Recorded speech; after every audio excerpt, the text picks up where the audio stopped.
다 같이 주기도문 하심으로 1월 8일 새벽 예배 시작하도록 하겠습니다. 하늘에 계신 우리 아버지, 아버지의 이름을 거룩하게 하시며 아버지의 나라가 오게 하시며 아버지의 뜻이 하늘에서와 같이 땅에서도 이루어지게 하소서. 오늘 우리에게 일용할 양식을 주시고 우리가 우리에게 잘못한 사람을 용서하여 준 것 같이 우리 죄를 용서하여 주시고 우리를 시험에 빠지지 않게 하시고 악에서 구하소서. 나라와 권세와 영광이 영원히 아버지의 것입니다. 아멘. 다 같이 찬송가 322장 같이 찬양 드리겠습니다. 322장입니다. 세상에 헛된 신을 버리고 하나님 이름 높여 기리세.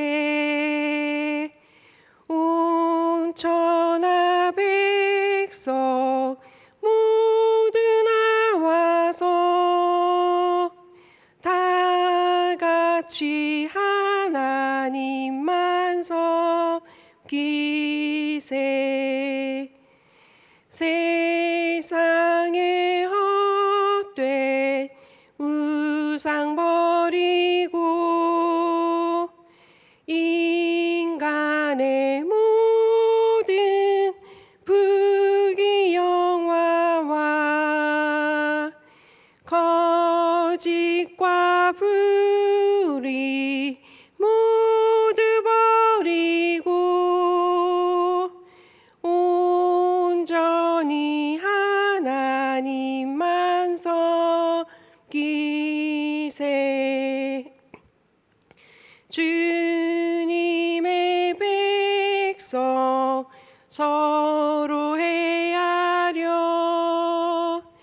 시기와 미움 아주 버리고 하나님만을 홀로 섬기는 천국으로서 이루어 주소서. 아멘.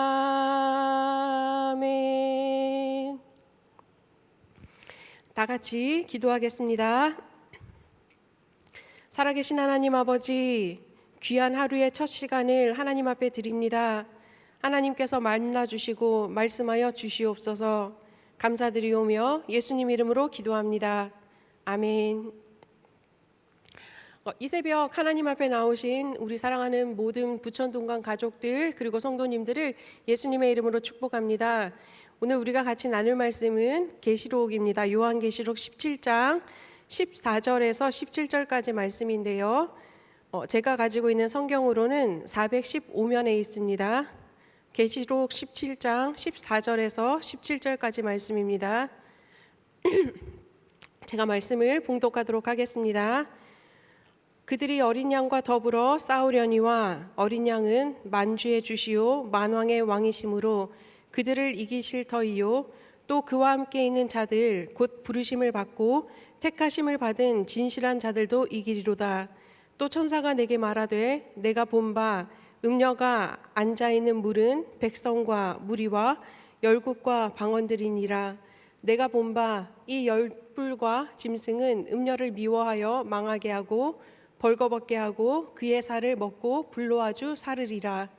이는 하나님이 자기 뜻대로 할 마음을 그들에게 주사 한 뜻을 이루게 하시고 그들의 나라를 그 짐승에게 주게 하시되 하나님의 말씀이 응하기까지 하심이라. 아멘. 오늘 말씀은 되게 복잡한 말씀이죠. 요한계시록 말씀이잖아요. 사실 제가 안수받은 지가 10년이 지났는데 생각해 보니까 계시록 설교를 한 적이 한 번도 없더라고요. 오늘이 첫 번째 설교인 거예요. 계시록 설교를 왜 안 했지 생각해 보면 뭔가 어려운 거예요. 그리고 난해한 부분이 많다 보니까 손을 대기가 쉽지 않아서 계시록 설교를 못 했었는데요. 오늘 하게 되면서 되게 긴장도 하고 또 열심히 말씀도 봤었어요. 그러니까 오늘 말씀인 우리가 계시록은 다들 잘 알고 계시잖아요. 이게 반모섬에서 쓰여진 책이잖아요.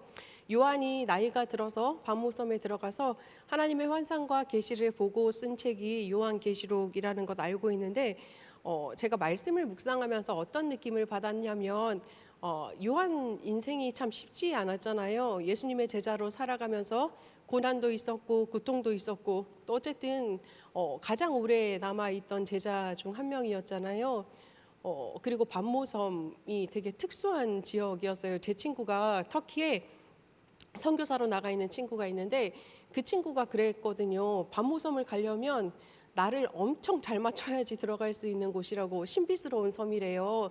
날씨가 안 좋아서 반모섬에 갈 수 있는 날은 1년에 한 달? 뭐 그 정도밖에 안 된다고 제가 들었었거든요. 사람이 오고 가기도 쉽지 않았던 그 섬에서 이 요한이 마지막 때에 이제 하나님의 환상과 계시를 보면서 어떤 감정을 느꼈을까? 어떤 감정이 느껴지세요? 저는 다른 것보다 어떤 생각을 했냐면 요한이 자기가 살았던 삶에 대해서 그리고 자기가 했던 사역에 대해서 보상받는 느낌이었겠다라는 생각을 하게 됐어요. 물론 앞에 이야기들은 무서운 이야기들도 되게 많고 힘든 이야기들도 되게 많지만 종국에서 선포하는 것은 그거잖아요. 하나님 나라에 대한 부분이잖아요. 그리고 내가 택하고 부름받은 너희들에 대해서도 동일한 은혜를 주겠다라고 하시는 말씀이 사실 계시록 말씀인데 이 말씀을 들으면서 요한이 참 위로가 되었겠구나라는 생각을 하게 되었었어요. 오늘 17장 말씀은 다들 아시는 것처럼 그 말씀인 거예요. 바벨론의 멸망에 대한 이야기이거든요. 본문 1절에서도 이야기하는 것처럼 정확하게 목적을 이야기하고 있어요. 뭐냐면 음녀들이 받을 심판에 대해서 이야기를 하고 있는 거예요. 요한이 쓸 때 당시 이제 음녀라고 하면 이제 뭐 여러 가지 해석이 있기도 하지만 그래도 대부분 뭐 로마 제국, 바벨론, 짐승하고 이렇게 같은 급으로 보기는 봤었죠. 짐승 앞에서 이제 왔다 갔다 하면서 유혹하는 그 대상이 음녀다라고 얘기를 했었는데 그 배후에는 항상 사탄이 있다라는 거를 이야기를 하고 있죠. 당시에는 그랬던 거죠. 예수님을 믿는 그리스도인들을 대놓고 핍박을 했었잖아요. 그러다 보니까 되게 정확하게 적그리스도 혹은 그리스도인들을 미혹하게 하는 세력들이 누구인지에 대해서 알 수 있었잖아요. 그런데 요즘의 세상을 살펴보면 사실은 제대로 보이지가 않는 거예요. 이 사람이 진짜 하나님을 믿나? 혹은 이 문화가 하나님을 찬양하는 문화인가? 아닌가? 헷갈리는 상황이잖아요. 그런데 오늘 본문 말씀에서는 확실하게 보여주고 있는 게 있는 거예요. 우리가 경계해야 될 악의 특징들이 어떤 것인가에 대해서 이야기를 하고 있거든요. 첫 번째 살펴보면 몇 가지가 있는데 첫 번째는요, 부유하다라는 특징이 있어요. 그 17장 1절에 보면 뭐라고 나와 있냐면 이 음녀가 많은 물 위에 앉아 있다라고 이야기를 해요. 당시 상황에서 봤을 때 물이 있다라는 것, 이제 많은 물이 있다는 것, 근데 조금 찔찔찔찔 나오는 물이 아니라 많은 물이 있다라는 개념은 어떤 개념이냐면 비옥하다라는 개념인 거거든요. 우리가 다들 아시는 것처럼 뭐 농작물이 자랄 때도 물이 있어야지 자라는 거잖아요. 물론 햇빛도 있어야 되지만 뭐 그러다 보니까는 뭐 농작물이 있다 보면 거기서 이제 거래가 일어날 것이고 그러다 보면 상업이 발달할 것이고 그죠? 그러다 보면 돈이 모이는 지역이라는 뜻이거든요. 그만큼 악의 특징은 어떠냐? 부유하다라는 거예요. 또 하나의 특징은 뭐냐면 물의 습성을 생각을 해보면 돼요. 우리가 물은 바다나 강이나 뭐 시냇가나 이렇게 눈에 잘 보이는 것도 있지만 또 어떤 습성이 있느냐? 우리 눈에 보이지 않는 습성도 있는 거예요. 어떤 습성이냐면 땅 밑에 지하수 아시죠? 지하수도 있고 하늘의 구름도 이제 수증기로 이루어져 있잖아요. 우리가 인지하지 못하지만 곳곳에 들어가 있다라는 특징도 있는 거예요. 그게 바로 악의 특징인 거예요. 악은 부유하고 또한 우리가 인지하지 못하지만 어느 곳에나 들어가 있다라는 특징이 있다라는 것이고요. 또 다른 특징은 무엇이 있느냐? 바로 음녀가 어떤 옷을 입고 있느냐 얘기하는데요. 자줏빛깔 옷과 그다음에 붉은 빛깔의 옷을 입고 있다라고 얘기를 하고 보석과 진주로 꾸몄다라고 얘기를 하는 거예요. 누가 보든 시선을 끌만한 사람이었다라는 얘기인 거거든요. 당시 사회에서 봤을 때 보랏빛 염료는 엄청 비쌌다라고 얘기를 하거든요. 금값보다 더 비쌌다라고 얘기를 하는데 누구나 하기 쉽지 않은 색깔의 옷을 입고 보석 그다음에 진주 가지고 꾸몄다라고 했을 때 누구든지 눈이 돌아갈 수밖에 없을 정도의 이제 매혹적이었다라는 개념인 거예요. 악의 특징은 그래요. 우리가 봤을 때 대놓고 하는 악이 아닌 경우에는 매혹적인 거죠. 해볼까 말까 해볼까 말까 이런 느낌을 준다라는 얘기를 하고 있는 거고요. 세 번째는요, 어떤 특징이 있냐? 금잔을 들고 있었다라고 얘기를 해요. 손에는 금잔이 있다라고 얘기를 하고 있는데 금잔을 들고 있다라는 개념 자체는 그 개념인 거죠. 정말 풍요롭다라는 개념인 거예요. 뭐든지 다 경제적으로도 풍요롭다라는 얘기를 하고 있는 것이거든요. 네 번째 또 특징은 뭐가 있냐 보면 13절에 나와요. 13절에 보면 모든 것들이 자기들이 가지고 있는 힘과 권세를 모아서 짐승에게 주었다라고 얘기를 하거든요. 악의 특징은요, 함께 협동하기도 한다라고 이야기를 하고 있는 거예요. 그런데 되게 신기한 게 뭐냐면 옛날 시대에서는 악이라는 것 자체가 사실 눈에 명확하게 보였잖아요.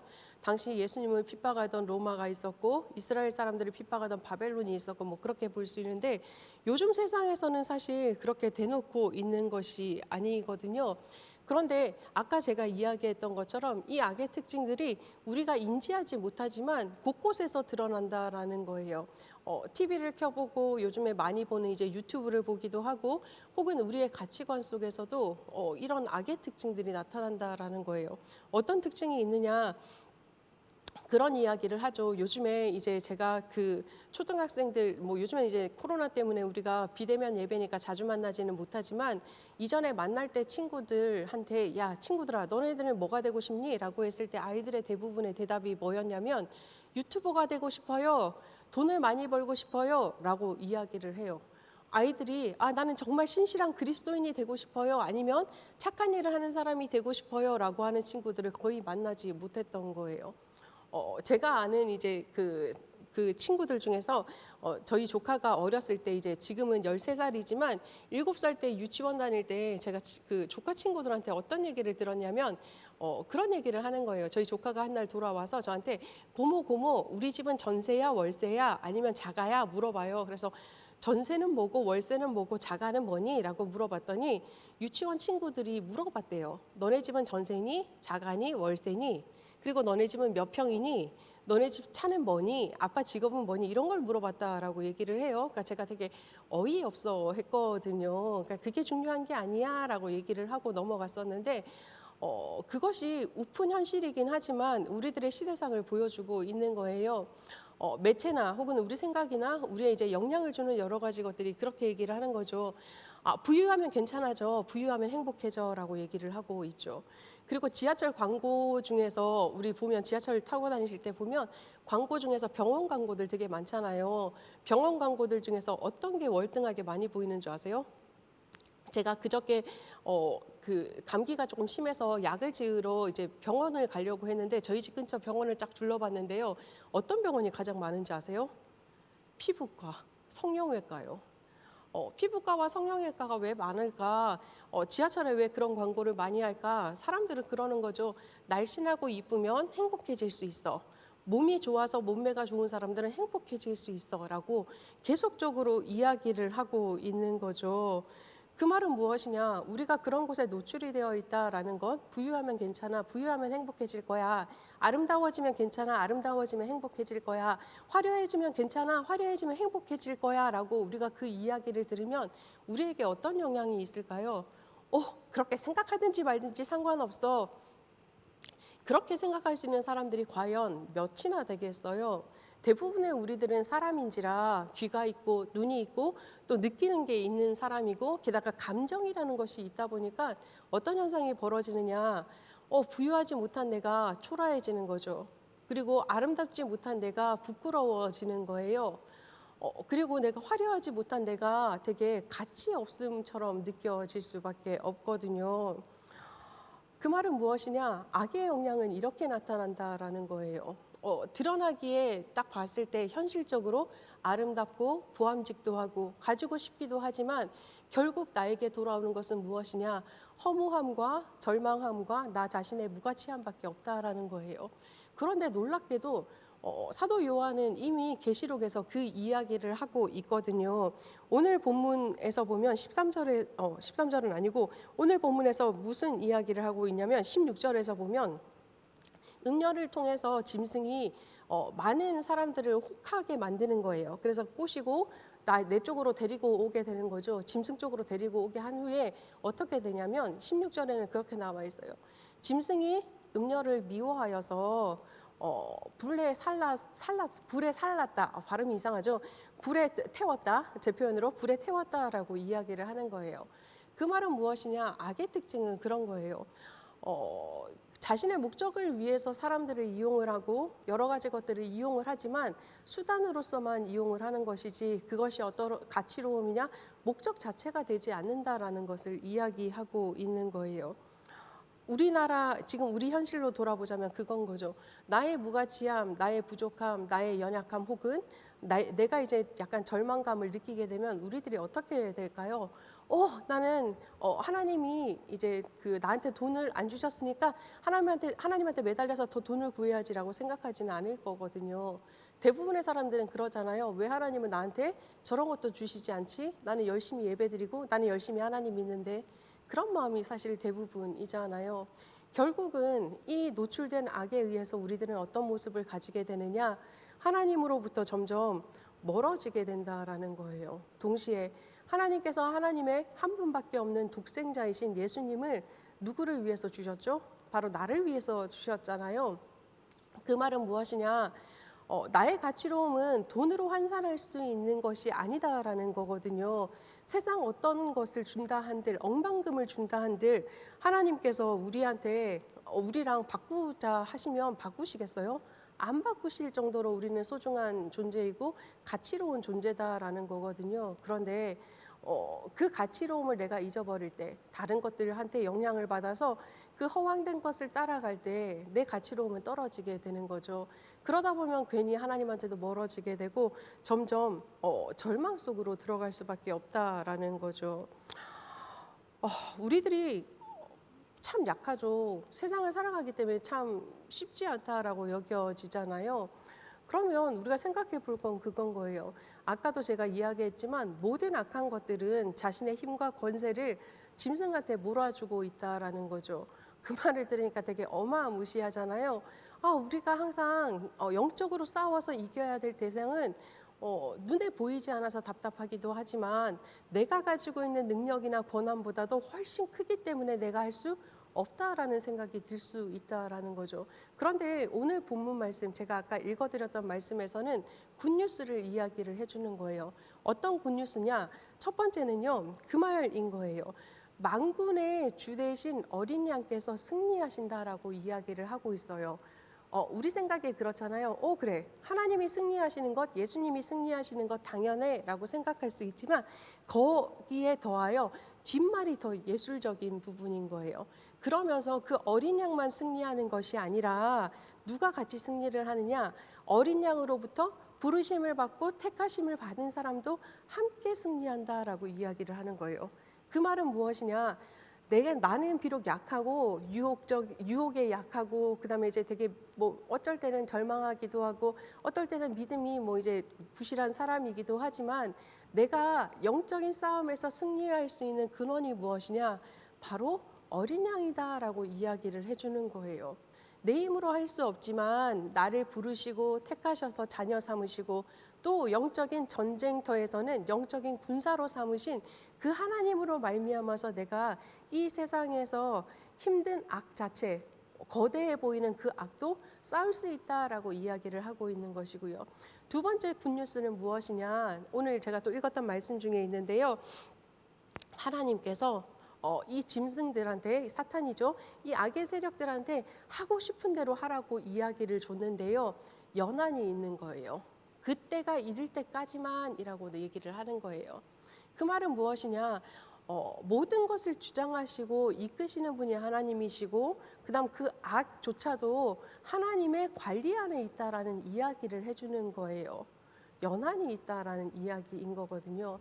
우리가 날마다 살아갈 때 무서워요, 나는 이길 수 없어요 할 필요가 없다라는 굿뉴스이다라는 거죠. 사실 그런 거예요. 우리들이요 살아가면서 물론 이제 악의 세력들이 눈에 보일 때는 열심히 대적하잖아요. 악한 사람 그러면 자기도 모르게 우리가 예수님을 믿는 사람인지라 빨간불이 들어오니까 경계를 하고 살아갈 수 있거든요. 그런데 오늘날 우리들이 마주하고 있는 이 악의 세력들은 긴가민가한 게 참 많다라는 거예요. 왜냐하면 그들이 전략을 바꾼 거예요. 예전에는 강압적으로 억압적으로 했을 때 그게 먹혔었으나 요즘 세상은 그게 먹히지 않는다라는 것을 깨닫게 된 거죠. 그래서 음료처럼 부드럽고 매혹적이고 아주 교미하면서 달콤하게 들어온다라는 거예요. 그러면 우리 머릿속에 고민이 되는 거죠. 그러면 어떤 것이 악이고 어떤 것이 하나님인지 하나님께로부터 온 것인지 구별할 수 있습니까? 라는 질문이 들잖아요. 방법은 하나인 거예요. 내가 그것을 접했을 때 혹은 그것을 따르고자 할 때 하나님에 대한 내 마음이 어떤지에 대해서 분별을 해야 된다라는 거예요. 내가 어떤 것을 추구했어. 그래서 이거를 따르려고 하는데 하나님보다는 내가 그 목적을 이루기 위해서 더 달려가게 된다.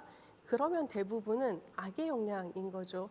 그러나 내가 어떤 것을 할 때 혹은 어떤 것을 바라봤을 때 하나님께 내가 좀 더 가까이 가야 되겠구나. 내가 하나님의 말씀을 조금 더 따라야 되겠구나 라고 판단이 된다라고 하면 그것은 하나님께로부터 온 것이다라는 거예요.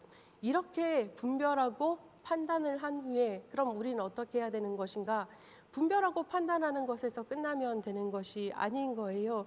바로 움직여야 되는 거예요. 누구의 힘으로? 아까도 말씀드린 것처럼 만군의 주 되신 하나님의 힘으로 우리가 움직여야 된다라는 거죠.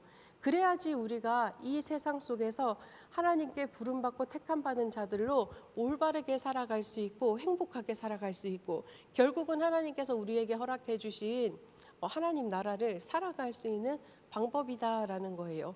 오직 하나님만 바라봄으로 말인 거죠.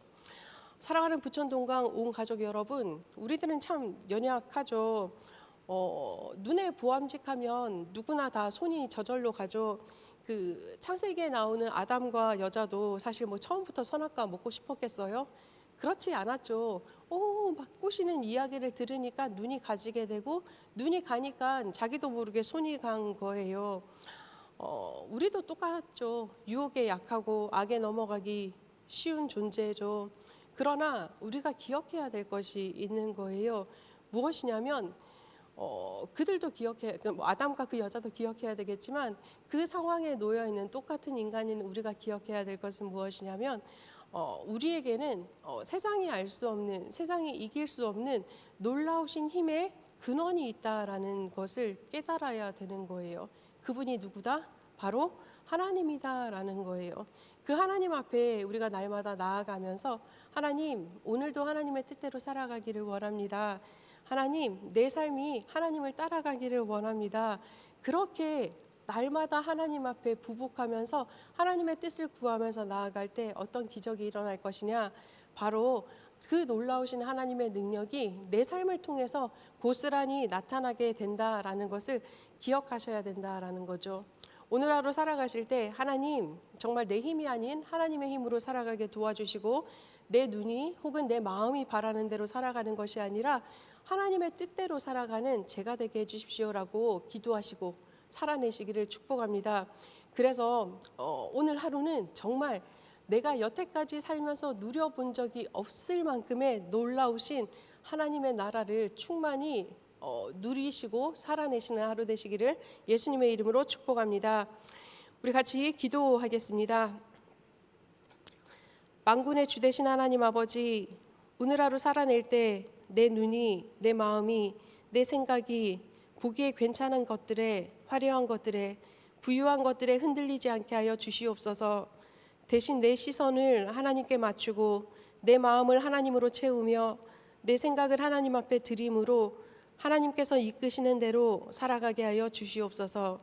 그리하여 하나님께서 허락하신 놀라우신 하나님의 나라 경험하며 살아가는 오늘 하루 되게 하여 주실 것을 믿고 감사드리오며, 지금은 우리 구주 예수 그리스도의 은혜와 만군의 주 되신 하나님의 능력과 귀하신 성령님의 역사하심이 날마다 하나님만 바라보며 살아가길 원하며 또 살아내고 계시는 사랑하는 우리 부천동강 온 가족들 머리 위에, 그리고 영상으로 예배드리는 모든 성도들 머리 위에 이제로부터 영원히 함께 하시길 간절히 축원하옵나이다.